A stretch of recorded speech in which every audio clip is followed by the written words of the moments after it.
warahmatullahi wabarakatuh.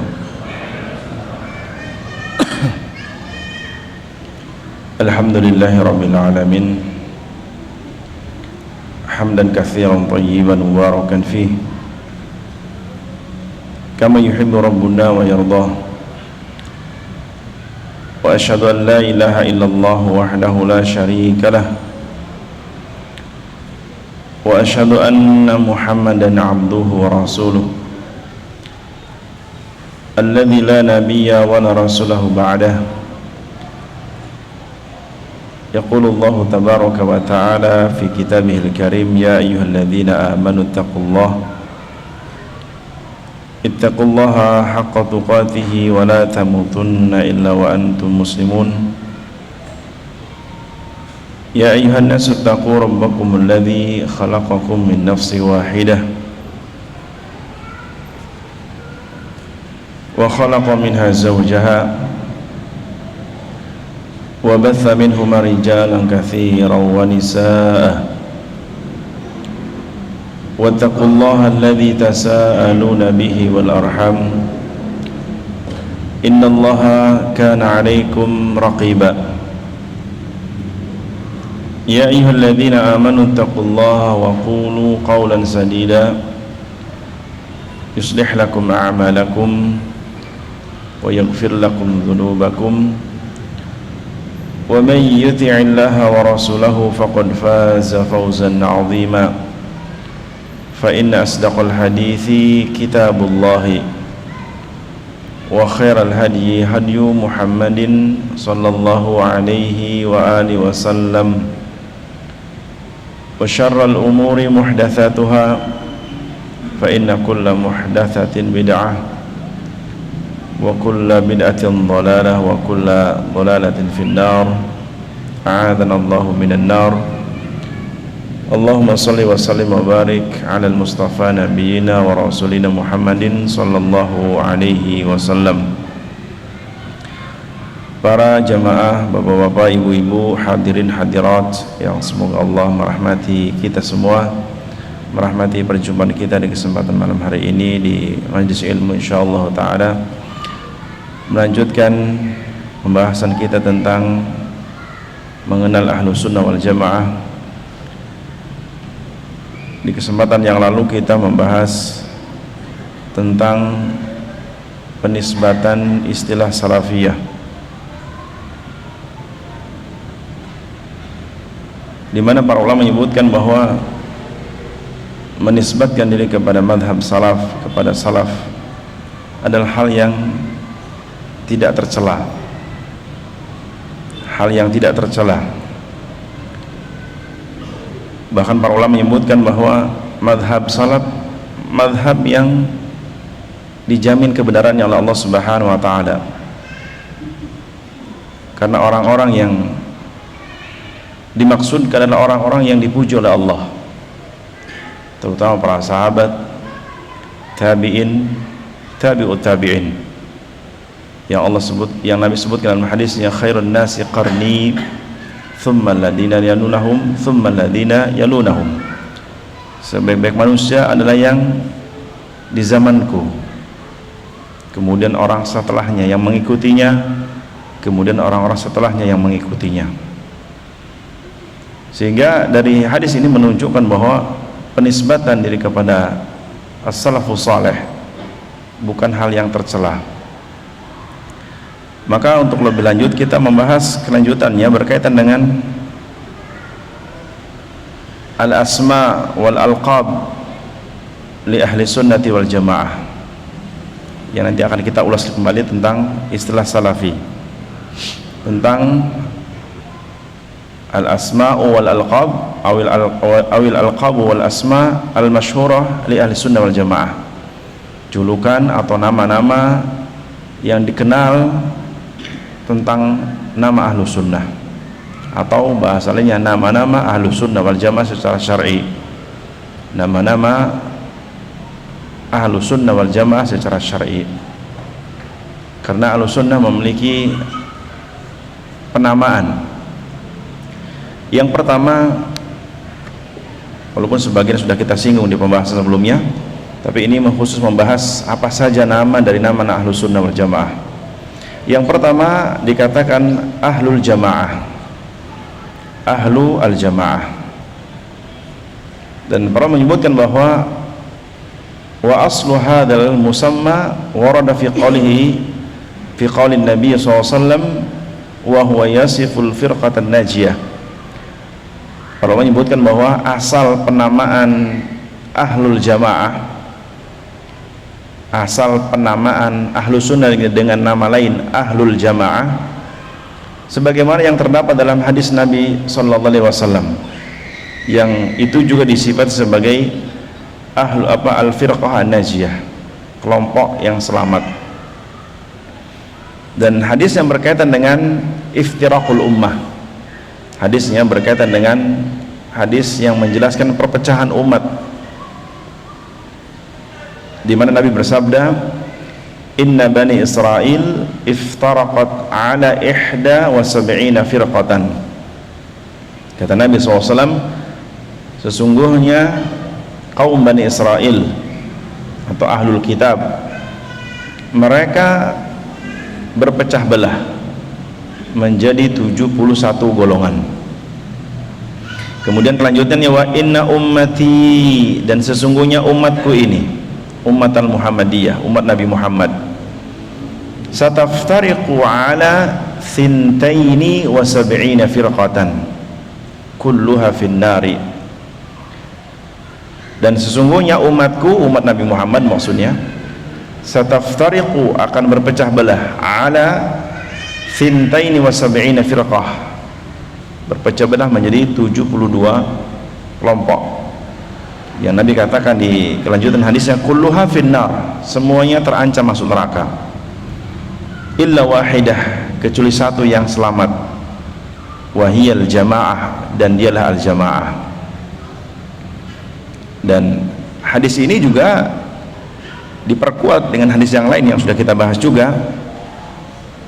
Ketika ditanya wa mahiyal jamaah, siapa al-jamaah itu, siapa al-jamaah itu, maka Nabi menjawab, ma ana alaihil yauma wa ashabi. Al-jamaah yang selamat itu, kata Nabi, ma ana alaihil yauma, yaitu orang-orang yang aku, orang-orang yang berada sebagaimana aku dan para sahabatku di atasnya. Maksudnya al-jamaah adalah orang-orang yang mengikuti Nabi dan para sahabat dalam berakidah, dalam beribadah, dalam bermuamalah, termasuk manhaj, dalam beragama, mengikuti mereka. Ma'ana alaihil yauma wa ashabi, yaitu orang-orang yang mengikutiku dan para sahabatku berada di atasnya. Dan kita tahu bahwa Nabi adalah orang yang menyuruh kepada al-haq, dan para sahabat adalah orang yang mentaati Allah dan Rasulnya. Makanya orang yang menentang Rasul Sallallahu Alaihi Wasallam terancam dia tidak termasuk golongan para sahabat, atau terancam tidak termasuk orang-orang yang mengikuti jalannya orang beriman, yaitu para sahabat sebagai generasi pertama dalam keimanan. Contohnya Allah isyaratkan dalam surah An-Nisa, dalam surah An-Nisa ayat 115, Allah berfirman, wa may yushaqiqir rasula min ba'di ma tabayyana lahul huda wa yattabi' ghaira sabilil mu'minin nuwallihi ma tawalla wa nuslihi jahannam wa sa'at masira. Maknanya bahwa wa may yushaqiqir rasul, siapa yang menentang Rasul, siapa yang menentang Rasul, artinya tidak mentaati Rasul, min ba'di ma tabayyana lahul huda, setelah hidayah sampai kepadanya, setelah kebenaran sampai kepadanya. Karena orang dikatakan sombong itu ketika kebenaran telah sampai di hadapannya dan dia menolaknya. Sebagaimana isyarat dari hadis Nabi yang lain, Nabi mengatakan al-kibru batarul haqq wa ghamtun nas. Sombong itu, kata Nabi, adalah orang yang menolak kebenaran. Kapan kebenaran ditolak? Ketika sampai kepadanya, dia mendengar atau melihat dan dia tolak, itulah orang sombong. Wa ghamtun nas, dan akan merendahkan manusia, terutama yang membawa kebenaran. Dan kita tahu Nabi kita pembawa kebenaran. Nabi kita Muhammad SAW pembawa kebenaran dari Allah, membawa hidayah, sebagaimana Allah mengisyaratkan. Contoh dalam surah As-Saff ayat 9, huwallazi arsala rasulahu bil huda. Dalam surah As-Saff ayat 9 Allah menyebutkan huwallazi arsala rasulahu bil huda wa dinil haqq liyudhhirahu 'ala ad-dini kullihi walau karihal musyrikun. Maknanya dialah Allah yang telah mengutus Nabi Muhammad sallallahu alaihi wasallam dengan apa? Bil haqq, dengan membawa kebenaran, syariat. Nabi Muhammad diutus bil bayyinat, bil haqq, diutus dengan membawa kebenaran. Al-Quran yang turun kepada beliau, kebenaran, hidayah, petunjuk. Karena Al-Quran yang turun kepada beliau huwal huda, sebenar-benarnya petunjuk. Sehingga Nabi SAW disifati pembawa kebenaran. Sehingga Nabi Muhammad disifati pembawa kebenaran. Wa dinil haq, dan beliau membawa agama yang hak, yaitu Islam. Liyudhhirahu 'ala ad-dini kullih, agar Muhammad memenangkan agama ini, membela agama ini, mendakwakan agama ini, sehingga Allah memenangkan agama ini. Walau karihal musyrikun, meskipun pasti orang-orang musyrik itu enggak senang, membenci. Dan itu sunatullah. Syahid dalam ayat ini menunjukkan bahwa Nabi Muhammad pembawa kebenaran. Maka siapa yang menentang Rasul otomatis tidak menerima kebenaran dari Rasulullah yang beliau bawa dari sisi Allah. Karena kebenaran yang Nabi bawa hakikatnya dari Allah Subhanahu wa taala.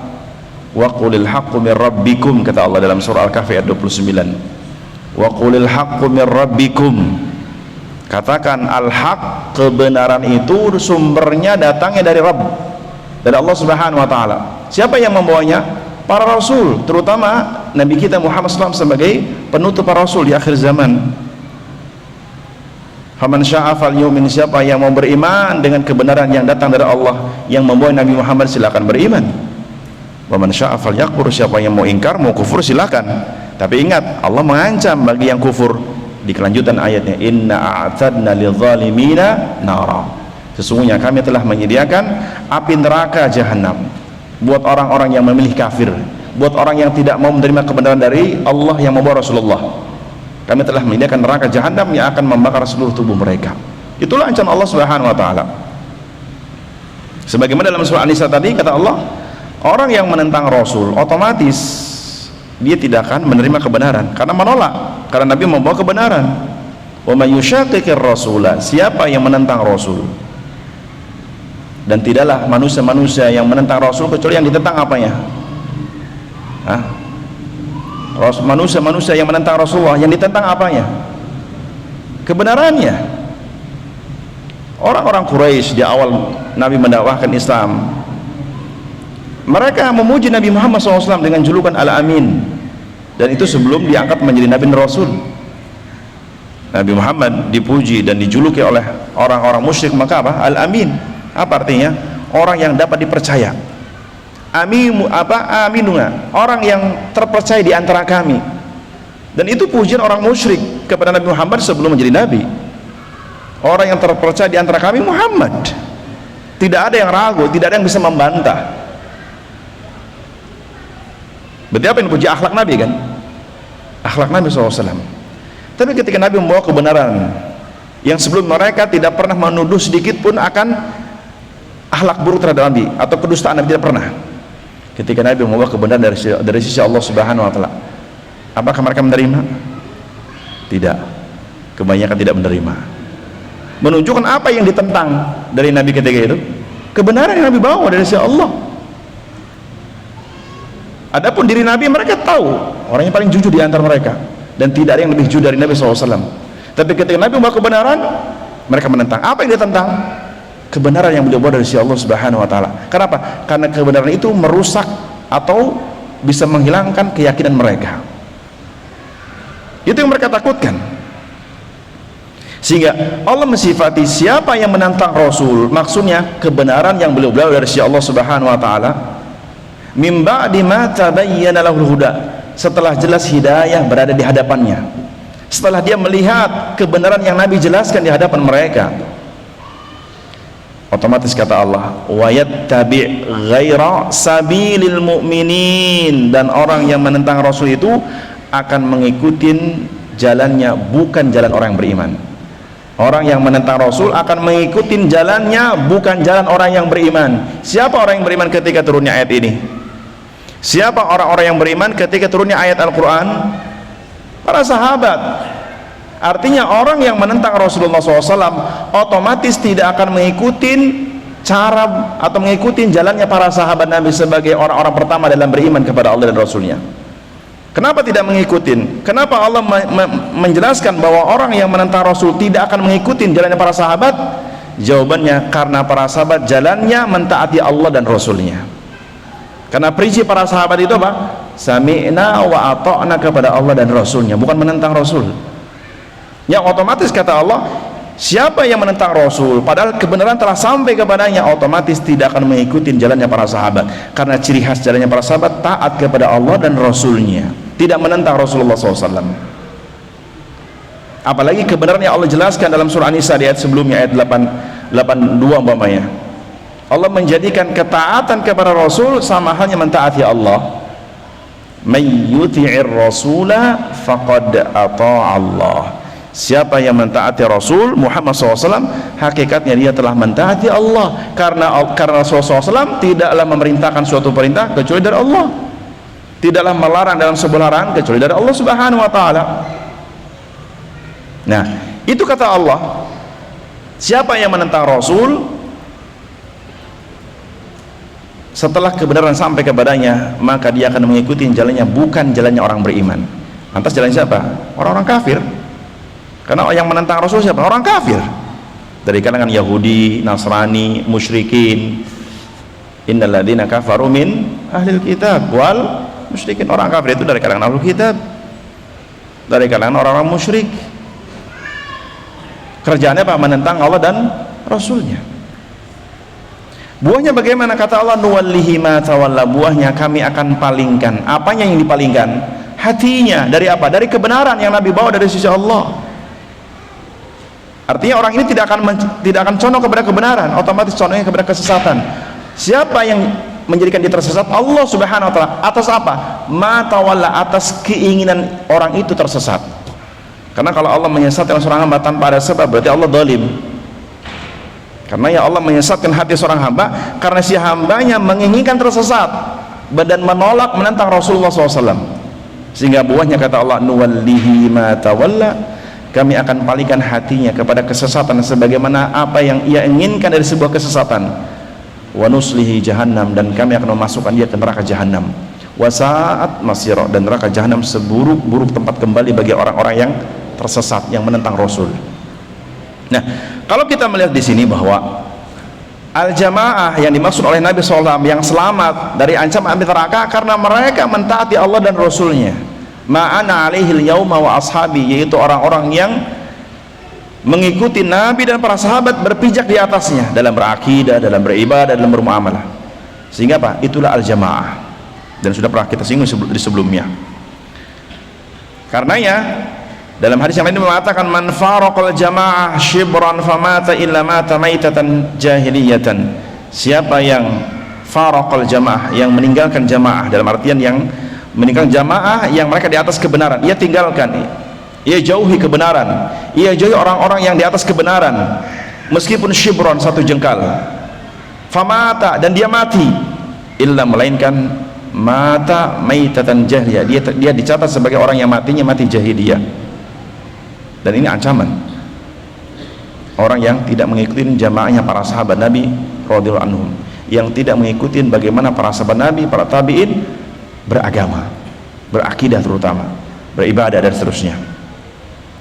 Karena Ibnu Taimiyah menyatakan dalam ucapannya, wasummu ahlal jamaah li'annal jama'ata hiyal ijtima' wa diddul furqah. Dikatakan ahlu sunnah juga al jamaah, dikatakan ahlu sunnah juga al jamaah li'annal jama'ata hiyal ijtima', karena jamaah itu berkumpul, tapi apa? Alal haq, di atas kebenaran. Dan ini sudah kita bahas juga di kesempatan sebelumnya. Dan juga al-jamaah diddul furqah, lawan katanya apa? Perpecahan.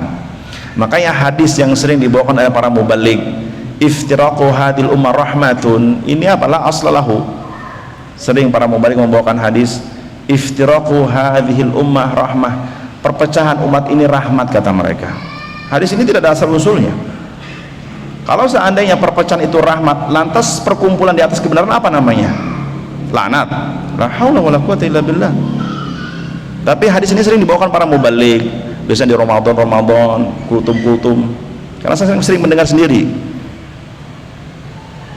Tidak pernah mengecek dari mana sumber hadis itu, atau paling tidak mengecek kitab-kitab para ulama hadis tentang hadis itu, bagaimana derajatnya.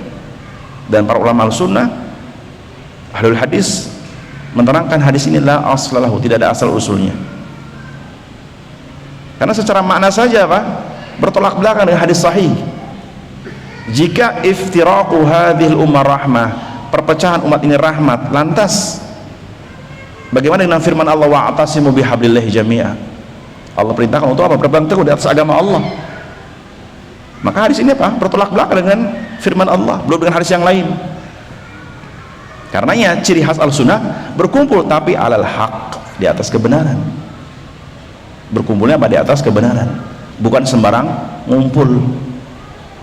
Berkumpulnya di atas kebenaran. Dan pernah kita sebut di kesempatan sebelumnya bahwa seorang ketika berkumpul dalam sebuah kebenaran, kemudian dia ada sesuatu yang dia tidak sukai dari orang-orang yang ada di kebenaran. Maksudnya ketika seorang berkumpul dalam sebuah kebenaran, kemudian ada seseorang yang tidak ia sukai di kelompok tersebut, maka bersabar di atas kekurangan itu lebih baik ketimbang dia keluar dari perkumpulannya di atas kebenaran. Karena ancamannya apa? Kesesatan. Nah, wa hadza ma'a taqdiri mahdzuf huwal muwafiq lil haq. Karenanya di sini bahwa yang dimaksud berkumpul di sini juga adalah berkumpul dengan yang dipahami, itu Pak, alal haq. Ijtima'u al haq, berkumpul di atas kebenaran. Sebagaimana ini juga ada kaitan dikuatkan dengan hadis yang lain. Nabi mengatakan la tajtami'u ummati 'ala dhalalah. Nah, ini juga hadis yang lain menguatkan hadis ini. Nabi mengatakan la tajtami'u ummati 'ala dhalalah, umatku tidak akan berkumpul dalam kesesatan. Artinya nggak mungkin umpamanya dalam sebuah kelompok Islam, sebagian tersesat, sebagian tidak tersesat, ngumpul bareng, mungkin mustahil sampai hari kiamat. Mustahil. Kalau berkumpul pasti yang di atas hak akan mengingatkan yang tadi. Jika tidak, maka tinggalkan. Sebagaimana hadis di Hudzaifah bin Al-Yaman yang kita bahas di semester yang lalu, jika aku mendapati kelompok-kelompok yang ada tidak ada atas kebenaran, tinggalkan semua firaq itu. Itu wasiat Nabi. Ketika sahabat Hudzaifah bertanya Rasulullah, bagaimana jika kelompok-kelompok yang ada itu tidak di atas kebenaran, bagaimana ya Rasulullah? Tinggalkan, i'tazilu hadhil firaq kulliha, tinggalkan semua kelompok itu, dan kau berada di atas kebenaran, meskipun kau memegang akar kayu seorang diri. Karena barometernya bukan kumpulannya, tapi apa? Di atas apa berkumpul? Al-haq, itu yang menjadi inti. Karenanya ahlul sunnah dikatakan ahlul jamaah, karena inti berkumpul di atas sunnah, di atas kebenaran. Yang kedua, penamaan ahlus sunnah juga dikatakan as-salafus salih. Penamaan ahlus sunnah juga dinamakan as-salafus salih. Dan ini juga sudah kita singgung kemarin. Dikatakan as-salafus salih karena generasi terdahulu. As-salaf apa kemarin maknanya? Yang berlalu. As-salaf artinya yang berlalu. Qaumus sulab ay qaumun muttaqadim, qaumun al-muttaqaddimun. Qaumus sulab artinya kaum yang terdahulu, yang telah lampau. Nah, penamaan ahlus sunnah dikatakan as-salafus salih karena kelompok pertama ahlus sunnah di umat ini siapa? As-salaf. Siapa as-salaf? An-nabiyyu wa ashabihi, Nabi dan para sahabatnya. Saya ulangin. Yang kedua, sebagaimana yang disebut oleh para ulama, ahlus sunnah juga dinamakan apa? As-salafus salih. Kenapa penamaan ahlus sunnah juga dikatakan as-salafus salih? Karena pendahulu ahlu sunnah yang saleh, yang taat ada pada generasi para sahabat. Pendahulu ahlu sunnah, para sahabat. Sehingga ciri khas ahlu sunnah yang mengikuti kaum salaf, itu maksudnya. Ciri khas ahlu sunnah yang mengikuti kaum salaf dalam kesalehan agama, dalam kesalehan agama, dalam kebaikan agama. Dan ini banyak isyarat dalilnya, seperti dalam surah At-Taubah ayat 100 ya. Banyak dalilnya dan sering kita ulang-ulang hadis ini, ayat ini. Dalil yang menunjukkan bahwa pendahulu ahlu sunnah itu para sahabat, sehingga orang yang di akhir zaman mengaku ahlu sunnah harus ngikutin para sahabat karena mereka pendahulu dalam kesalehan, dalam ketaatan, dalam kebaikan, kebaikan akidah terutama, kebaikan beragama, secara manhaj, bagaimana mereka bermanhaj, beribadah. Allah isyaratkan dalam berbagai ayat mengikuti mereka kaum salaf dari para sahabat Nabi, tabi'in dan tabi'ut tabi'in. Sehingga orang-orang setelahnya pun jika mengikuti para sahabat secara menyeluruh dalam kebaikan, mereka mendapat jaminan keridhaan Allah dan mendapat jaminan surga Allah, seperti yang Allah isyaratkan dalam surah At-Taubah ayat 100. Apa kata Allah? Was-sabiqunal awwalun minal muhajirin wal ansar walladzina tabauhum bi ihsanin radhiyallahu anhum wa radu an. Lihat kata Allah, wasabiqunal awwaluna minal muhajirin wal ansar, orang-orang yang pertama-tama masuk Islam. Siapa? Allah sebutkan setelahnya minal muhajirin, orang-orang pertama masuk Islam di umat ini kaum muhajirin. Siapa muhajirin? Para sahabat Nabi yang asli penduduk Mekah, karena Nabi mengawali dakwahnya di mana? Di Mekah. Allah sebutkan penamaannya minal muhajirin, kaum muhajirin. Siapa muhajirin? Para sahabat Nabi yang aslinya penduduk Makkah yang harus berhijrah ke Madinah atas perintah Allah. Adakah konotasi lain kaum muhajirin itu selain para sahabat? Ada nggak?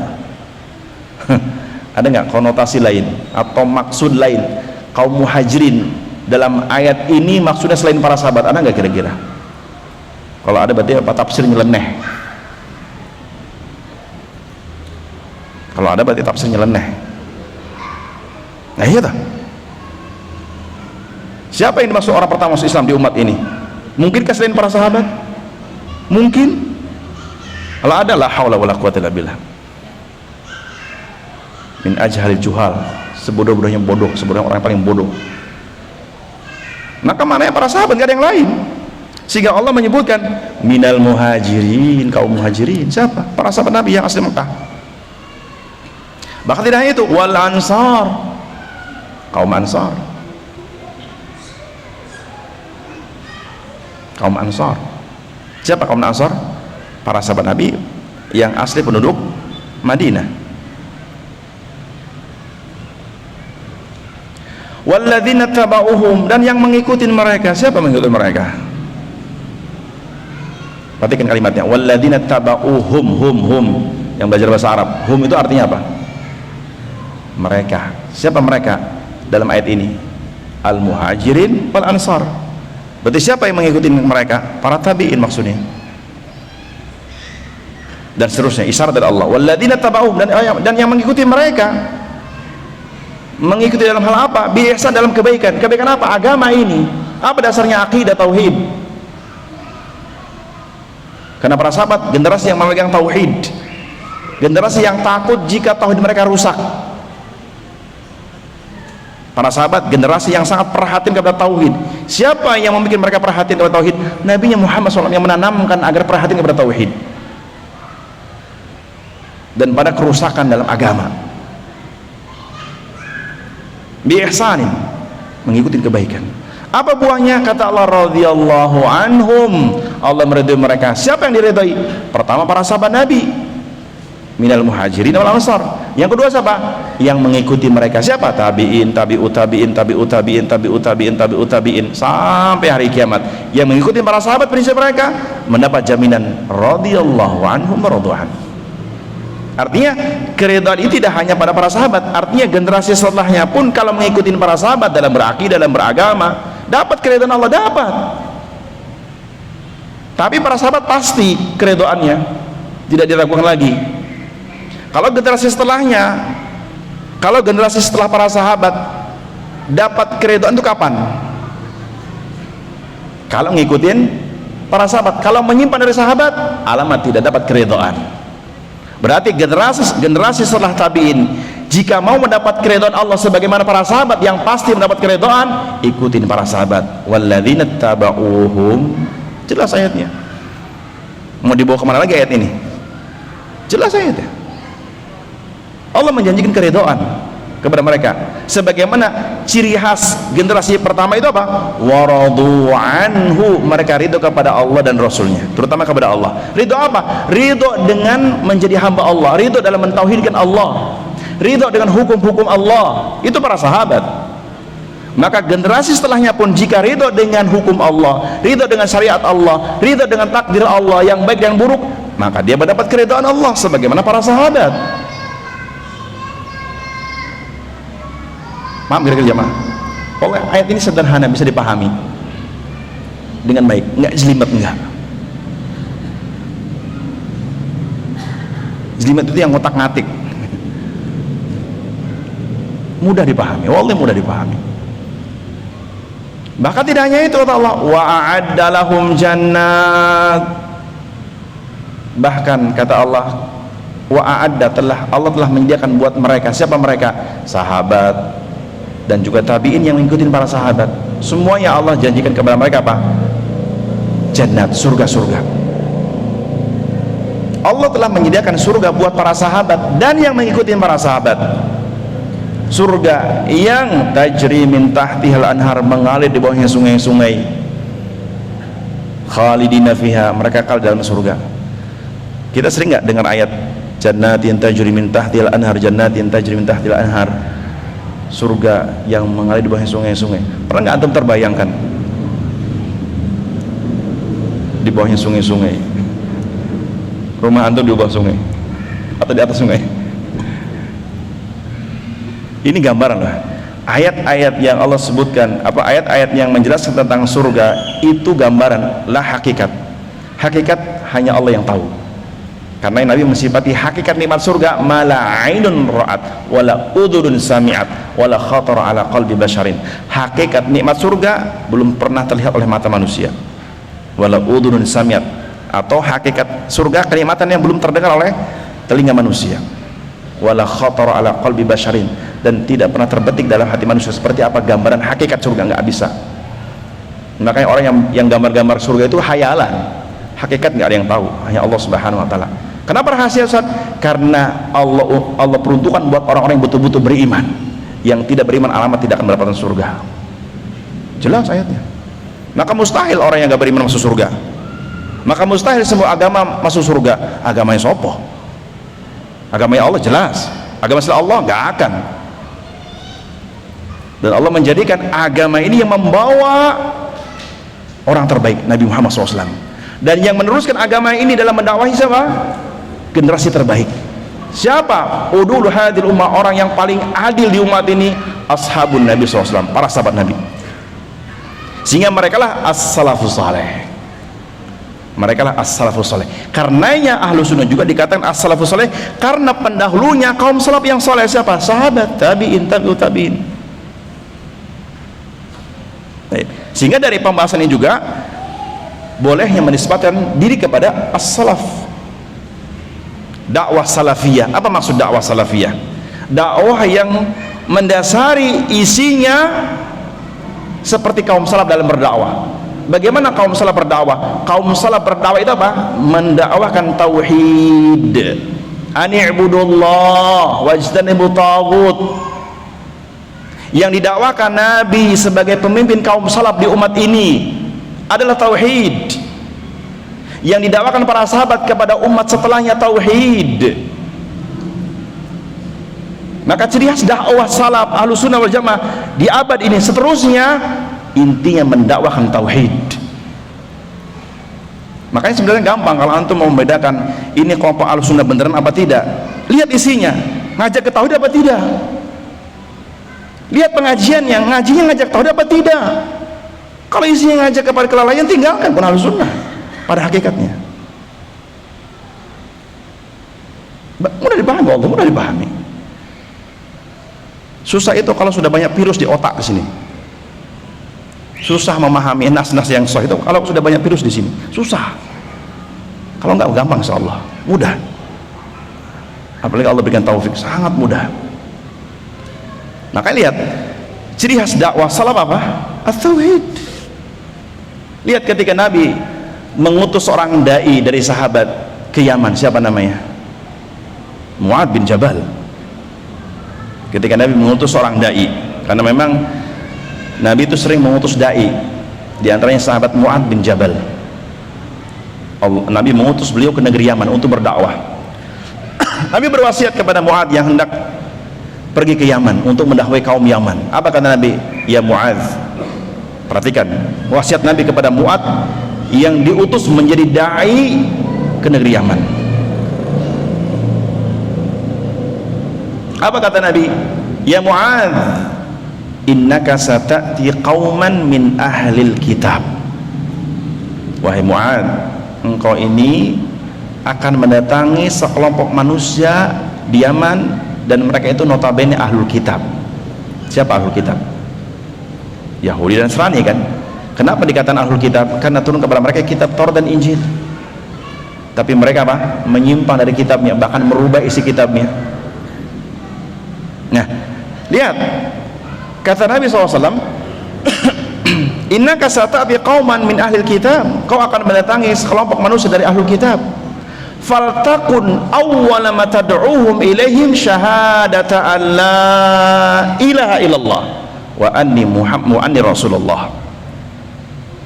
Kata Nabi kepada Mu'ad, maka jadikan awal kau dakwah, jadikan pertama dakwahmu kepada ahlul kitab di Yaman, dakwahkan mereka kepada syahadat la ilaha illallah. Menunjukkan ahlul kitab itu beriman enggak?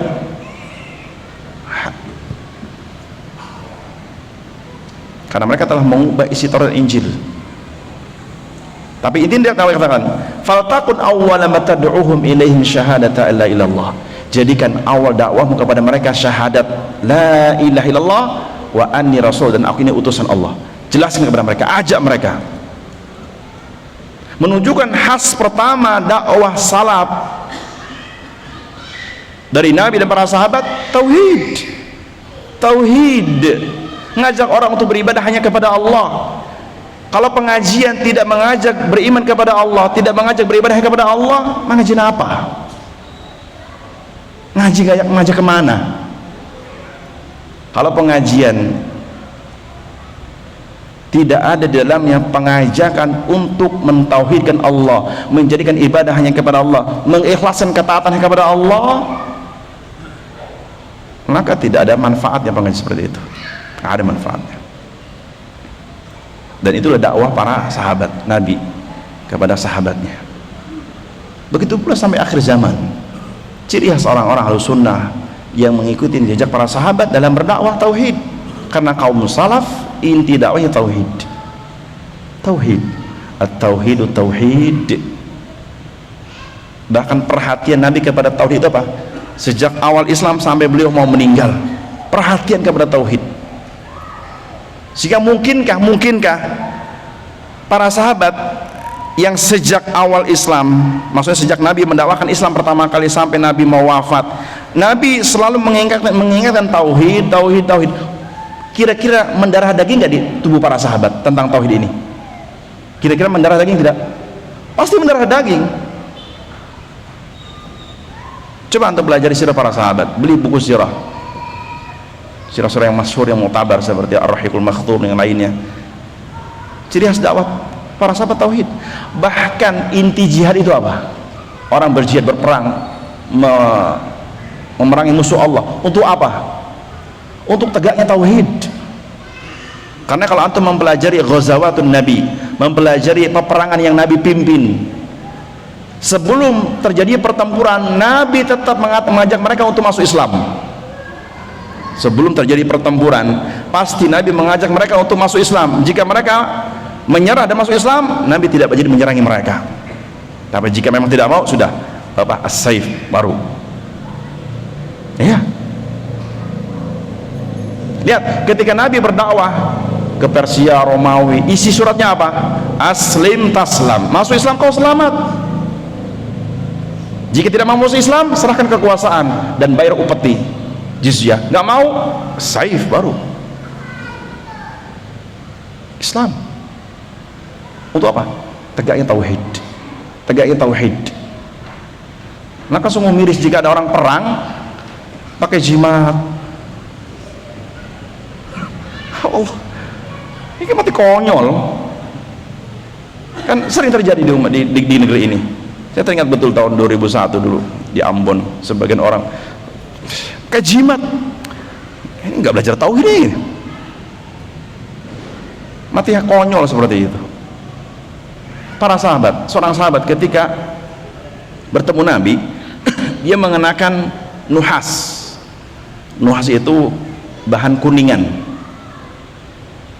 yang sahabat ini meletakkan di jari atau di lengan. Ini bentuknya apa? Cincin atau gelang, tapi nuhas dari bahan kuningan. Nabi bertanya kepada sahabat ini, ma hadhihi, apa ini wahai sahabatku? Kata sahabat, minal wahinah ya Rasulullah. Ini dari wahinah. Wahinah itu maksudnya ini penangkal. Bahasa kita apa? Jimat. Ini penangkal ya Rasulullah. Maksudnya penangkal dari penyakit, mara bahaya gitu kan. Nah, setelah mendengar sahabat ini mengenakan gelang atau cincin tadi tujuan untuk jimat, dan ingat jimat merusak tauhid. Apa kata Nabi? Respon setelahnya, setelah mendengar bahwa itu jimat, inzaha, kata Nabi, lepas itu pakaian, lepas itu cincin, lepas itu cincin. Dengan nada tinggi kata Nabi, inzaha, lepas itu cincin. Lau mitta wahiya alaika ma'aflah ta'abada. Atau dalam kata sebelumnya, inzaha ma taziduka ila wahnan, lepas jimat ini, barang seperti ini tidak akan menambah pada dirimu kecuali kelemahan. Barang seperti ini atau jimat seperti ini tidak akan menambah pada dirimu kecuali kelemahan. Lau mitta, jika engkau mati, wahia alaika, dan barang itu masih nempel di tubuhmu, maaflah ta'abada, kau tidak akan beruntung selama-lamanya. Siapa yang diancam ini? Sahabat Nabi. Karena sampai pun Al-Quran nggak boleh jadi jimat. Sampai pun Al-Quran nggak boleh jimat, nggak boleh. Jika antum menaruh mushaf Al-Quran di mobil dengan tujuan jimat, wallahi terlarang. Meskipun tidak sama seperti yang lain, tapi terlarang tetap. Karena Al-Quran bukan untuk jimat. Tapi mirip sebagian orang kadang pulang umroh bawa Quran kecil, ya, nggak bisa baca, kayak pakai Microsoft. Nggak apa-apa. Jimat. Kau di Mekah, made in apa? Made in Turki. Lebih parah lagi, made in Kediri. La haula wala quwata. Beli jimat di Mekah, made in Kediri, Jawa Timur. La ilaha illallah. Nongso umat ini. Mana tauhid sebagai inti umat ini? Hilang. Karena dakwah salaf at-tauhid. Sehingga siapapun yang mengikuti jejak para salaf, tauhid intinya.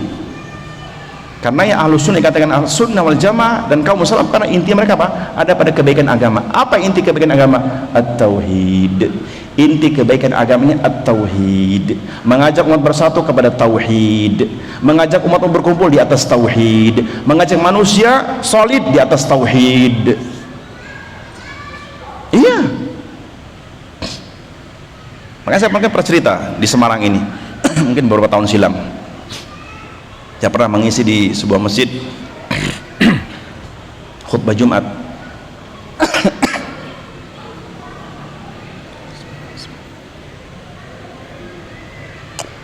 Saya pernah mengisi sebuah masjid khutbah Jumat.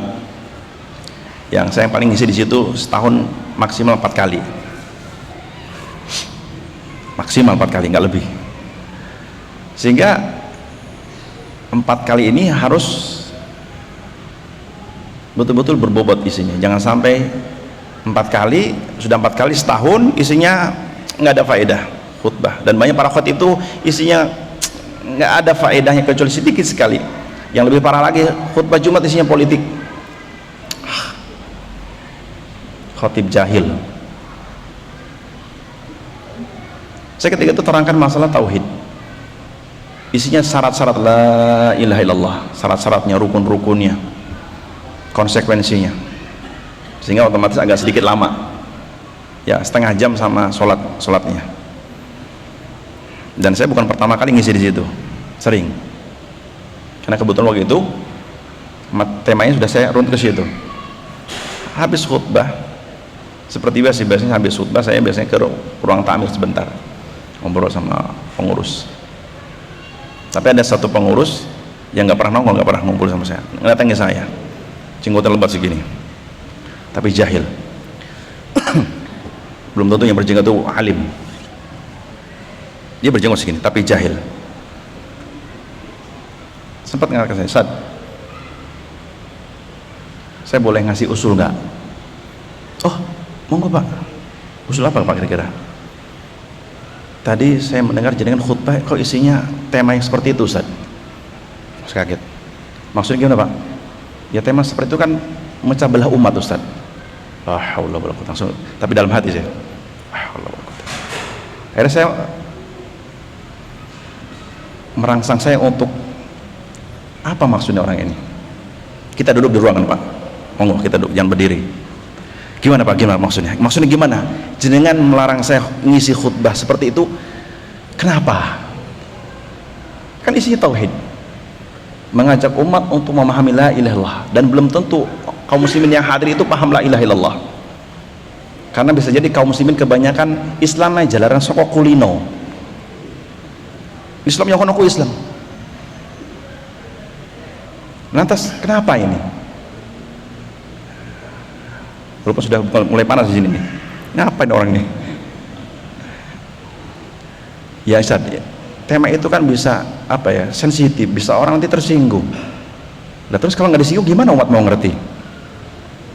Sekarang kalau saya khutbah Jumat tidak nyinggung umat, khotib takut nyinggung jamaah, nggak usah jadi khotib. Ustadz ngisi ceramah takut nyinggung jamaah, nggak usah jadi ustadz, nggak usah ngisi. Kalau ustadz baperan nggak usah ngisi. Ya, saya katakan, saya ngisi apa? Coba kasih saran yang jangan. Apa yang hendak saya isi? Diam nih. Sebutkan apa kira-kira tema-tema apa? Ya ini saat ya pentingnya persatuan pokoknya. Oke, persatuan. Inti persatuan di atas apa? Ya, kan ngasih usulan tema. Isi inti persatuan itu apa? Dia diam. Ya Islam. Oke, Islam. Inti Islam itu apa? Kan inti Islam itu apa? Jadi mengatakan inti persatuan. Inti persatuan apa? Islam. Inti Islam itu apa? Dia diam. La ilaha illallah Muhammad Rasulullah. Akhirnya jadi sedikit debat di ruang tamu itu. Tujuan mau nyantai malah gitu. Saya bilang wallahi, kalau seandainya khutbah Jumat, saya sebagai khotib terutama tidak mengambil kesempatan khutbah Jumat untuk menyampaikan inti agama ini, bisa jadi umat jahil. Saya ngisi dengan tema yang serius aja, masih aja di pojok itu ngobrol. Mungkin nggak khotib serius menyampaikan isi khutbah tentang la ilallah di pojok ngobrol? Mungkin nggak memperhatikan? Mustahil memperhatikan. Sebagian ngantuk, sebagian terlambat, udah terlambat nggak lama ngantuk. Padahal khutbahnya lantang. Nah kalau khutbahnya melempem, ditambah nggak lagi jahil, nggak lagi paham, sehingga umat jahil terus. Mereka juga nggak belajar agama karena masih sibuk dengan duniawi. Sahih? Sibuk dengan duniawi. Dan satu-satunya kesempatan kaum muslimin mendengarkan nasihat agama kapan? Satu-satunya kaum muslimin, satu-satunya yang paling terakhir Jika ini tidak ada, susah. Apa itu? Khutbah Jumat. Ya, jujur, kebanyakan para suami, kita bicara suami, Senin apa kegiatannya? Jawab. Senin apa kegiatannya? Apa kegiatannya? Mencari nafkah. Jam berapa pergi? Jam 7. Sebagian di Jabodetabek jam sebelum subuh sudah pergi. Di Jabodetabek, karena saya pernah hidup di Jakarta, orang yang kerjanya jauh kadang-kadang dari ujung ke ujung itu harus pergi sebelum sholat subuh. Subuh di jalan. Kenapa? Macet. Lihat, sebelum sampai ke tempat duniawi disibukkan dengan dunia perjalanan. Gitu. Pulang jam berapa rata-rata? Pulang keluar jam kerja berapa biasanya? Jam 4, jam 5 kan? Kalau di Jabodetabek lebih lagi perjalanan. Sampai malam jam berapa? Sampai rumah jam berapa? Jam 9, jam 10. Besok gitu lagi. Senin, Selasa sama. Rabu sama. Kamis sama. Jumat. Nah, karena ada Jumatan mau nggak mau ke masjid, itu pun nunggu mau komat biasanya sebagian. Urung komat. Si HP nan si. Lah kita. Bersamaan itu dia pengen anaknya soleh-solehah. Bersamaan seperti itu dia pengen anaknya soleh-solehah, tapi dia jaga kepada agama. Allah. Jumat kesempatan dia menang dapat siapa? Khutbah Jumat. Ya kan gitu. Kesempatan Jumat juga kan? Waktu Jumat. Lah kalau khotimnya isinya politik sudah, tidak mengingatkan akhirat, tidak mengingatkan tauhid, mana ciri khas kaum ini di atas sunnah? Nggak ada. Belum lagi yang datang ngantuk, ngobrol, ada masuk nunggu komat, gitu. Selesai bubar, kayak angin berlalu sudah. Apa inti khutbah nggak tahu, kenapa? Ngantuk. Sabtu setengah hari kerja, pulang mancing, weekend lembur. Kapan belajar agama? Kapan mendapat nasihat agama? Maka Bapak jelas budak dunia. Jika yang seperti ini tidak dipahamkan dalam itu khutbah Jumat tentang tauhid, telinga ini tidak akan mendengar tauhid. Padahal tauhid fitrah setiap lahir manusia. Karena yang hakikatnya kalau orang fitrahnya lurus, dijelaskan tauhid akan langsung connect. Fitrah manusia kan di atas tauhid, hakikatnya lahir itu. Ketika dijaga fitrah ini dan sering mendengar khutbah Jumat tentang tauhid, connect gampang dan luluh dan mudah kembali kepada Allah Subhanahu wa taala. Baik, itu tambahan. Berikutnya, qala Ibnu Al-Athir rahimahullah, wassalaful insan man taqaddumuhu bil maut min abaihi wa dhawi qarabatihi, walihada sumiya sadr wa sumiya as-sadrul awwal min at-tabi'in as-salafis salih. Kata Ibnu Al-Athir dalam kitabnya, wassalaful insan, pendahulu manusia itu, man taqaddamahu bil maut, orang yang lebih dahulu meninggal di umat ini, min abaihi, dari bapaknya, wa dawi qarabatihi, atau kerabat-kerabatnya. Maka orang-orang yang lebih dahulu meninggal secara makna itu salaf. Walihada, maka dari itu summiya as-sadr al-awwal, dinamakan generasi pertama di umat ini, terutama minat tabi'in, as-salafus salih, sebagai generasi salaf. Generasi apa? As-salaf. Jadi tabi'in ngikutin sahabat sebagai generasi as-salaf dalam mengikuti kebaikan. Baik. Dan kita jelaskan kemarin bahwa ketika dimutlakan makna salafus salih, maka maksudnya 3. Ketika dimutlakan penamaan as-salafus salih, maksudnya 3. Sahabat, tabi'in, tabi'ut tabi'in. Dan tadi isyarat kita sebutkan di hadis khairun nasi qarni. Nah, hadisnya jelas, khairun nasi qarni thumma alladhina yalunhum thumma alladhina yalunhum. Kemudian juga Imam An-Nawawi mengatakan, was-sahih anna qaranahu sallallahu alaihi wasallam as-sahabah wa tsani at-tabi'un wa tsalis at-tabi'uhum. Imam Nawawi menguatkan bahwa penamaan sahih tentang salaf adalah yang Nabi gandengkan padanya sahabat, yang kedua tabi'in, yang ketiga tabi'ut tabi'in. Wa hakadha najidu anna kulla laqabin minal alqabi ahlu sunnah lahu aslun fi sunnati Nabi SAW. Begitulah kata Imam Nawawi, kami mendapatkan penamaan laqab julukan ahlu sunnah sumbernya adalah sunnah itu sendiri, ya, yaitu sunnah Nabi SAW yang menunjukkan akan hal itu. Fahum, dan mereka ahlu sunnah itu hatta fi alqabihim mutabi'una sunnatan nabihim, dan mereka berarti orang kan, mereka ahlu sunnah itu penamaannya karena nisbat kepada sunnah Nabi. Ahlu sunnah berarti orang-orang yang menisbatkan kepada sunnah Nabi Muhammad SAW. Sedangkan yang maksud dengan salafus saleh, sebagaimana kita bahas kemarin juga, adalah al-qurunul mufaddalah, generasi yang utama. Dan generasi yang utama maksudnya tiga tadi yang Nabi sebutkan, sahabat, tabi'in, tabi'ut tabi'in. Begitu juga Imam As-Sifarini menyebutkan wal muradu bi madhhabis salaf, maksud dari madhab salaf, madhab itu artinya pijakan, madhab artinya pijakan. Maka alaihi sahabatul kiram, kata Imam As-Sifarini, ulama tabi'in mengatakan maksud dari madhab salaf adalah maka alaihi sahabatul kiram, yaitu yang para sahabat mulia berpijak di atasnya. Apa para sahabat mulia berpijak? Di atas tauhid, di atas sunnah Nabi Muhammad SAW radhiyallahu anhu jami'an. Wa a'yanu tabi'in lahum bi ihsan. Begitu juga Allah sebutkan setelah yang mengikuti mereka, yaitu tabi'in, mengikuti dalam kebaikan.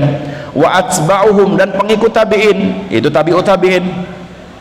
Wa a'immatud din mimman syuhida lahu bil imamah, dan juga pemimpin-pemimpin dalam agama ini, maksudnya para ulamanya yang dipersaksikan keimamannya. Imam Ahmad dijuluki imam ahlu sunnah.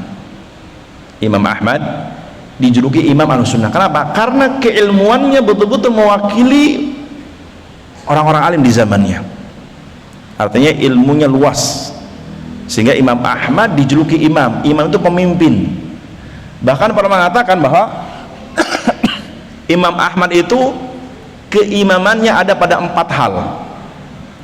Imam Ahmad Ibn Hanbal keimamannya ada pada 4 hal.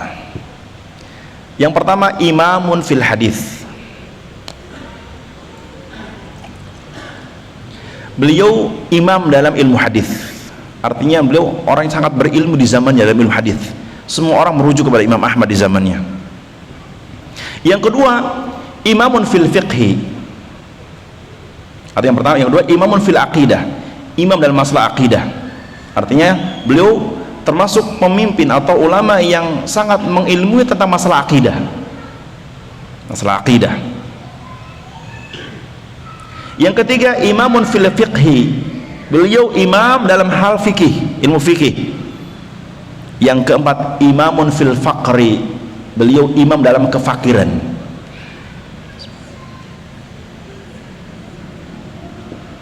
Yang keempat apa? Imamun fil faqri, imam dalam kefakiran. Karena Imam Ahmad orang yang sangat fakir. Imam Ahmad orang yang sangat fakir. Karena disebut dalam athar, jika Imam Ahmad mengisi pengajian, orang-orang yang fakir di majlisnya dimuliakan sama Imam Ahmad lebih ketimbang yang lain, disuruh mendekat. Sehingga para ulama menyebutnya selain imam fil hadis, fil aqidah, fil fiqhi, wa fil faqri, dalam kefakiran. Sampai disebutkan ketika Imam Ahmad pernah diberikan hadiah seorang penguasa, beliau tidak menyentuhnya sedikit pun. Khawatir beliau ada makanan subhat masuk ke perutnya. Sebegitu waroknya Imam Ahmad, sangat hati-hati, sangat hati-hati. Bahkan kewaraan Imam Ahmad itu di berbagai hal, termasuk dalam mencari istri. Nah, termasuk dalam hal mencari istri, waroknya luar biasa, yang mungkin zaman sekarang kayaknya nggak akan mungkin bisa ngikutin Imam Ahmad, susah. Bagaimana Ustaz? Gini ceritanya.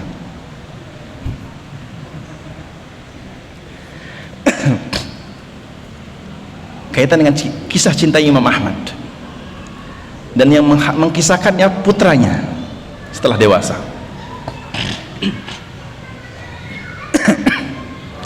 Mungkin saya pernah cerita kayaknya di sini. Jadi Imam Ahmad pernah suatu ketika hendak melamar seorang wanita, dan Imam Ahmad menikah di usia 40 tahun. Imam Ahmad menikah di usia 40 tahun. Tapi yang disamakan dengan pemuda zaman sekarang 40 tahun baru nikah, beda. Menikah di usia 40 tahun. Ketika beliau tertarik dengan seorang wanita yang ia lihat, dia menyuruh temannya untuk nganter lamaran. Setelah selesai lamaran, ingat lamaran belum menikah ya, belum. Setelah selesai beberapa hari, sambil dia istikharah memikirkan antara maju apa tidak untuk menikahinya, Imam Ahmad ada sedikit keraguan. Apa itu? Dia bertanya kepada teman, wahai fulan, kira-kira ada nggak yang mendengar lamaranku terhadap si fulana? Karena memang sunnahnya melamar itu diam-diam, jangan dibalik. Jadi sunnahnya itu melamar diam-diam, nikah terang-terangan, jangan dibalik. Melamar terang-terangan, nikah sembunyi-sembunyi. Enggak, bukan dari sunnah Nabi SAW. Nah, Imam Ahmad diam-diam sebagaimana mempraktekkan sunnah Nabi SAW. Dia bertanya kepada temannya, wahai fulan, kiranya ada nggak yang mendengar lamaranku? Ya, selain orang tuanya. Ada, wahai Ahmad. Ini temannya, ada, wahai Ahmad. Siapa dia? Saudarinya. Saudari wanita yang kau lamar. Dia punya saudari? Iya, dia punya saudari.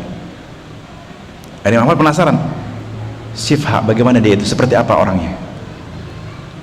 Kata temannya, jika engkau bertanya tentang kecantikannya, yang kau lamar lebih cantik. Jika kau bertanya kecantikannya, yang kau lamar lebih cantik ketimbang saudarinya ini. Tapi jika kau bertanya tentang kebaikan agamanya, saudarinya yang mengetahui lamaranmu lebih saleh, lebih alim, lebih alimah, aqilah. Tapi fisiknya ada kekurangan. Disebut dalam riwayat ada kekurangan pada matanya. Artinya wanita yang satunya itu, yang saudaranya ini, ada kekurangan pada matanya. Jadi makanya kata temannya, jika kau bertanya tentang fisiknya, tidak terlalu menarik, lebih cantik wanita yang kau lamar. Tapi jika kau bertanya tentang kebaikan agamanya, dia lebih. Mendengar penuturan itu, dia mengatakan, wahai temanku, ajak aku kembali menemui orang tuanya, akan aku cancel lamaran kepada fulan dan ku pilih satunya. Allahu Akbar. Kalau antum nggak mungkin kan? Sehingga cerita, menikahlah dengan yang kedua, yang tadi yang kekurangan fisik tapi apa? Salehah. Sehingga ketika menikahlah sampai usia pernikahannya belasan tahun.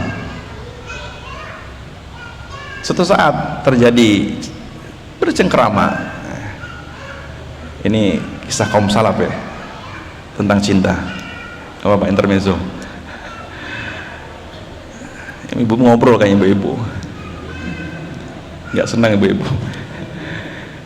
Kata suatu saat ketika Imam Ahmad bercengkerama bersama istrinya di rumah yang begitu kecil, karena Imam Ahmad orangnya fakir, rumahnya SSS, sederhana, sangat sederhana. Mungkin tipe 36 masih kebesaran. Rumah tipe 36 masih kebesaran, kecil rumahnya. Kenapa? Beliau sangat fakir. Makanya para ulama sampai menjuluki selain imam fil hadis, fil aqidah, fil fikih, wal fil fakri. Sangat fakir beliau itu, sangat fakir. Tapi tetap bahagia dengan hidupnya. Suatu saat ketika beliau duduk bersama istrinya, istrinya iseng-iseng nanya, wahai suamiku, sudah lama ya kita nikah ya? Alhamdulillah. Ini bahasa saya biar mudah dipahami. Kata istrinya, wahai suamiku, aku hendak bertanya sesuatu kepadamu, sekiranya kau mau menjawab dengan jujur. Kata Imam Ahmad, apa itu? Wahai suamiku, sudah sekian lama kita menikah, dan kau tahu kau lebih memilih meminangku ketimbang saudariku. Sudah sekian lama kita menikah, ada gak tidak gerangan dari diriku, akhlakku yang tidak kau sukai? Imam Ahmad terdiam. Ada nggak akhlakku yang tidak kau sukai wahai suamiku? Imam Ahmad terdiam, nggak jawab. Sampai akhirnya apa? Imam Ahmad bertanya, sebelum aku jawab, bagaimana dengan diriku? Kata istrinya, adapun akhlakmu semua aku sukai, Alhamdulillah, kata istrinya. Nah sekarang jawab pertanyaanku, kata istrinya. Apa sesuatu yang tidak kau suka dariku? Apa kata Imam Ahmad? Satu, wahai kasihku, semua akhlakmu aku sukai, cuma satu yang tidak kusukai. Dengar wahai para istri, kata Imam Ahmad kepada istrinya, satu yang tidak kusukai dari akhlakmu. Apa itu? Kata Imam Ahmad, demi Allah, suara sandalmu terdengar di ruang tamuku ketika ada tamu, aku tidak menyukainya. Suara sandalmu di dapur ketika aku ada tamu di ruang tamu dan kedengaran oleh diriku dan tamuku, wallah aku tidak menyukainya. Kira-kira sampai tahap ini nggak kita? Sampai taraf ini nggak kita? Kayaknya jauh. Itulah Imam Ahmad. Beliau selain orang yang alim dalam ilmu hadis, akidah, fikih, juga ternyata orang yang romantis sebenarnya. Dan sungguh para ulama itu memiliki romantisme tersendiri. Kalau antum baca sirah para ulama, meskipun ilmu hadis, karena sebagian orang kadang-kadang ketika melihat ulama hadis pasti serius orangnya, kan gitu, karena pusing masalah hadis. Belum tentu, kadang ada sisi keromantisannya. Lihat kedua kita paling utama siapa? Nabi kita Muhammad SAW. Sumber di mana hadis tertuju kepada beliau, karena matan itu siapa? Ucapan beliau kan. Beliau orang yang paling romantis. Lomba lari sama istrinya, mandi bareng sampai rebutan air, mandi junub bareng, gitu. Ini kedua kita di kaum salaf. Tapi kebanyakan kadang-kadang orang itu mah menurut kaum salaf dari sisi ini aja, sisi akidah tidak dilihat. Banyak orang kadang-kadang mendisbatkan kepada kaum salaf, yang diambil sisi romantismenya, akidah tidak diambil, manhaj beragama tidak diambil, bagaimana mereka berpegang itu tidak diambil. Padahal yang mendasar itu bagaimana berpijaknya kaum salaf dari Nabi, para sahabat, tabi'in, berpegang teguh kepada agama ini, al-haq.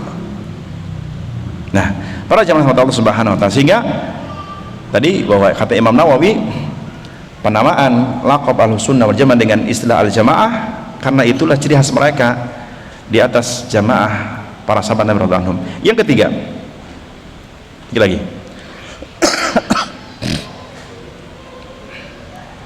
apaan? Sebelum yang ketiga ada tambah lagi, perbedaan maksud dari salafiyah, perbedaan maksud dari istilah salafiyah. Para ulama menyebutkan bahwa as-salafiyatu laha ma'nayan. Makna salafiyah ada dua makna, atau arti kata salafiyah dan maksudnya ada dua makna, dua maksud. Yang pertama, tutlaqu salafiyatu yuradu biha ahada ma'nayin. Ulama mengatakan bahwa istilah salafiyah dimutlakan kepada dua makna. Yang pertama, hikbatun tarikhiyatun muayyanatun. Yang pertama, istilah salafiyah itu ditujukan kepada penggalan sejarah waktu secara khusus, potongan sejarah tertentu dari waktu, yaitu apa? Kaum terdahulu. Takhtassu bi ahlil quruni thalathatil mutaqaddimah al-mufaddalah. Maka jika dimaksudkan makna salafiyah secara waktu, maka maksudnya tiga generasi pertama yang mulia. Qarni kan waktu, qarni itu waktu kan, abad. Thumma ladzina yalunahum, juga apa? Yang mengikutin mereka dari sisi waktu. Maka di sini menunjukkan bahwa penamaan salafiyah secara makna pertama waktu ini khusus kepada tiga generasi pertama yang diisyaratkan dalam hadis Bukhari Muslim, khairun nasi qarni. Sehingga penamaan salafiyah secara waktu mutlak kepada tiga generasi pertama, sahabat, tabi'in, tabi'ut tabi'in. Ini makna pertama, makna salafiyah. Karena kaum salaf, kaum salafi, kaum salafiyah maksudnya para sahabat, tabi'in, tabi'ut tabi'in. Yang kedua, tutlaqu ala tariqati sahabah wa tabi'in wa man tabi'ahum bi ihsan. Yang kedua, istilah penamaan salafiyah dimutlakan kepada jalannya para sahabat, tabi'in dan tabi'ut tabi'in, jalan yang ditempuh oleh para sahabat, tabi'in dan tabi'ut tabi'in. Penisbatan kepada apa? Jalan, metodologi, manhaj yang ditempuh oleh para sahabat, tabi'in dan tabi'ut tabi'in. Bisa membedakan sampai di sini? Insyaallah bisa. Nah, sehingga man tamassuku bil kitabi was sunnah taqdimuha ala ma siwahuma wal amalu bihima ala muqtada fahm as-sahabati was salafi salih wa yadullu alaihi qauluhu sallallahu alaihi wasallam la tazalu ta'ifatun min ummati qa'imatan bi amrillah la yadurruhum man khadalahum aw khalafahum hatta ya'tiya amrullahi wa hum zahiruna 'alan nas aw 'alal haqq. Jadi maka siapapun yang berpegang teguh kepada kitab dan sunnah sebagaimana para sahabat berpegang teguh kepada keduanya, karena ciri khas para sahabat apa? Berpegang teguh kepada Al-Quran dan sunnah Nabi SAW. Maka siapa yang mengikuti para sahabat dalam berpegang teguh kepada Al-Quran dan sunnah Nabi SAW, ya, dan mendahulukan keduanya dan mengikuti para sahabat dalam memahami keduanya, artinya fahmus salaf, mengikuti pemahaman para sahabat dalam memahami keduanya, memahami Al-Quran dan sunnah, maka itulah yang Nabi isyaratkan dalam hadisnya, la tazalu ta'ifatun min ummati qa'imatan bi amrillah, akan senantiasa ada di umatku ini, akan senantiasa ada sekelompok di umatku ini yang mereka qa'imatan bi amrillah, tetap tegak di atas perintah Allah. Maksudnya apa? Tetap tegak di atas syariat Allah, di atas sunnah Nabi SAW, karena bagian dari syariat sunnah Nabi. La yadurruhum man khadalahum, tidak membahayakan mereka yang tidak mengikuti mereka. Maksudnya apa? Orang-orang yang tersesat tidak akan membahayakan mereka. Au khalafahum, orang-orang yang menyelisihi mereka tidak membahayakan mereka. Apa maksudnya? Maksudnya orang-orang yang tegak di atas kebenaran, yang tidak di atas kebenaran tidak akan membahayakan yang di atas kebenaran, tidak akan membahayakan, tidak akan membodoratkan.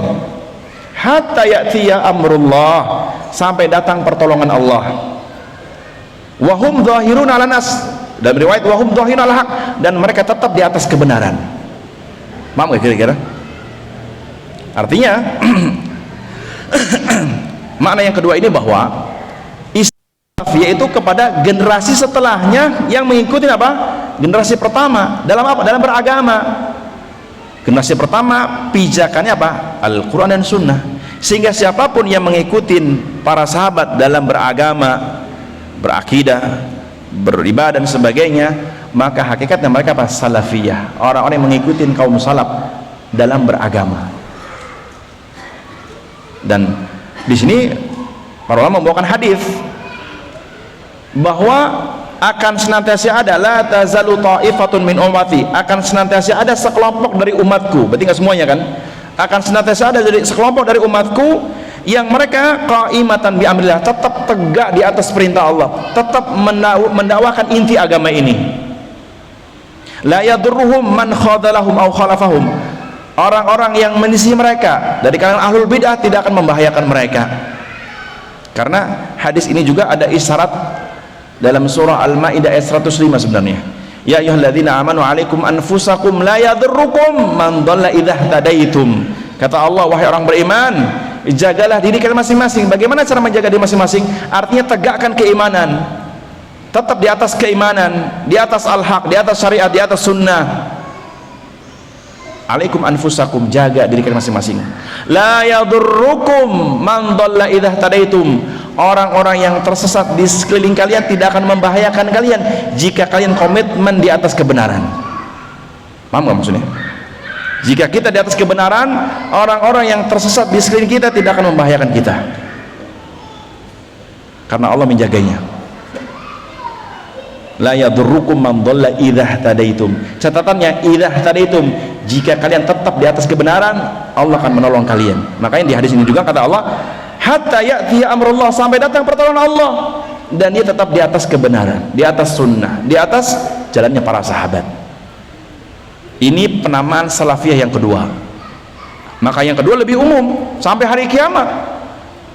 Tapi kalau istilah salafiyah yang pertama, lebih kepada apa? 3 generasi pertama, karena secara waktu saja mufaddalah, al-qurunul mufaddalah, waktu yang mulia, yaitu 3 generasi. Baik. Dan Ibnu Taimiyah mengatakan, penutup,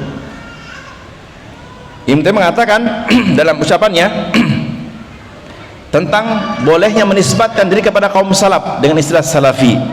Kata beliau, la aiba ala man azhara madhhab as-salaf wa intasaba ilayhi wa i'tazza ilayhi, bal yajibu qabul dhalika minhu bil ittifaq, fa inna madhhab as-salafi la yakunu illa haqqan.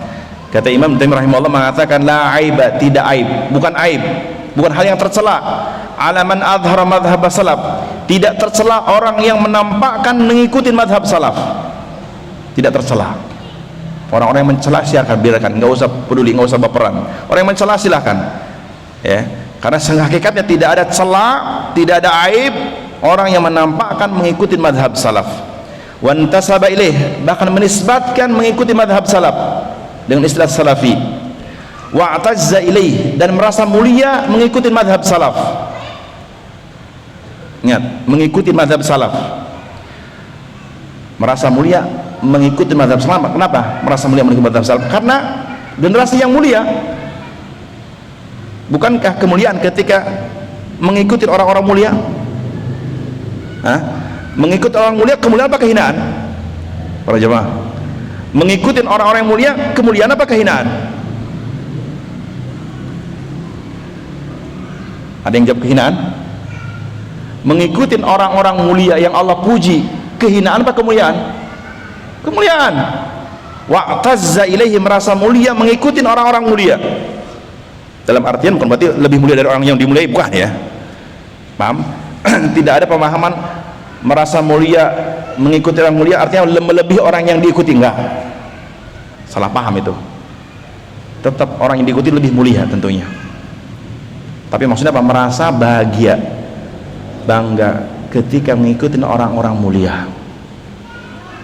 Kemudian bal yajibu qabuli dzalika minhu bil ittifaq, bahkan wajib menerima penisbatan seperti itu dengan tidak ada perselisihan, sepakat. Artinya para ulama sepakat, ulama Ahlussunnah sepakat tidak tercela mengikuti mazhab salaf dan menisbatkan kepada mazhab salaf. Kenapa? Fa inna mazhab salaf la yaqulu illa haqqan, karena mazhabnya para salaf adalah mazhab dalam kebenaran, yaitu para sahabat. Saya kira tidak ada orang di umat ini yang mengatakan kaum salaf dari sahabat tabi'in tersesat. Ada nggak? Ada nggak yang berani mengatakan bahwa di umat ini para sahabat tabi'in orang tersesat? Nggak ada, nggak ada. Karena nas-nas yang ada justru mereka orang-orang mulia. Bahkan tadi dalam surah An-Nisa ayat 15, siapa yang menentang Rasul, kata Allah, otomatis dia tidak mengikuti jalannya para sahabat. Kenapa? Jalannya para sahabat taat kepada Allah dan Rasulnya. Wa binan ala hadza fa kullu mutaakhirin min zaman salaf salih wa huwa ala madhhabihim fil i'tiqad wa talaqi wal istidlal wal amali wa tatbiqi was suluki wal akhlaq fa huwa salafiyyun bil itlaq tsani. Maka siapa saja dari generasi setelah 3 generasi pertama, itu Pak, tabi'in keempat ya, kan sahabat tabi'in tabi'in. Maka siapa dari generasi setelah 3 generasi pertama ini yang mengikuti 3 generasi pertama ini, mengikuti dalam mazhab mereka, mazhab dalam berakidah. Ingat, mazhab itu pijakan, jalan. Mazhab itu pijakan dan jalan. Maka siapa yang mengikuti mazhab salaf, maksudnya mengikuti pijakan para salaf dari sisi akidah, dalam berakidah, wa talaqi, dalam hal menimba ilmu, bermanhaj, wal istidlal, pendalil dari sisi apa? Mengambil hukum, untuk menentukan hukum, wal amalu, dan mengamalkan agama ini, wa tatbiq, atau mempraktikkan agama ini, was suluk, dan juga apa? Perangai, wal akhlak, juga akhlak, mengikuti mereka, fahuwa salafiyul bil itlaqi tsani, maka dia istilahnya salafi tapi istilah yang kedua. Apa itu? Secara apa? Mengikuti jalan mereka, mengikuti metode mereka, bukan istilah yang pertama, karena istilah pertama hanya mutlak kepada 3 kelompok. Sehingga dari sisi ini boleh orang mengatakan ana salafi, sebagaimana boleh mengatakan ana syafi'i, ana Hambali, ana Maliki, ana Hanafi, gitu kan? Boleh secara penamaan. Cuman jika menisbatkan kepada selain para salaf tidak maksum. Ketika seorang mengatakan ana Syafi'i, artinya aku bermadzhab Syafi'i, apakah Imam Syafi'i maksum? Kan tidak. Tapi ketika mengatakan ana Salafiyu, ana Salafi, artinya maksudnya kepada 3 generasi pertama, maka 3 generasi pertama maksum secara umum, sebagaimana isyarat dari hadis Nabi SAW. Maksum secara umum, tapi individu tidak. Individu para sahabat tidak maksum, individu tabi'in tidak maksum, tapi keseluruhan secara generasi, mereka generasi yang dipuji oleh Allah dan Rasulnya. Karenanya dalam surah At-Taubah tadi ayat 100, Allah mengikat dengan istilah walladzina taba'uhum, yang mengikuti mereka, mereka secara menyeluruh, bukan individu. Adapun individu tidak maksum. Paham kira-kira? Baik. Barakallahu fikum, semoga bermanfaat. Ada pertanyaan? Insyaallah di poin berikutnya tentang ahlul hadis sebagai penamaan dari ahlus sunnah, insyaallah. Nanti ada ahlul athar, ada firqah najiyah, taifah mansurah, insyaallah kita bahas. Ada pertanyaan? Tidak ada. Kita tutup. Subhanakallah bihamdik, asyhadu an la ilaha illa anta, astaghfiruka wa atubu ilaik. Assalamualaikum warahmatullahi wabarakatuh.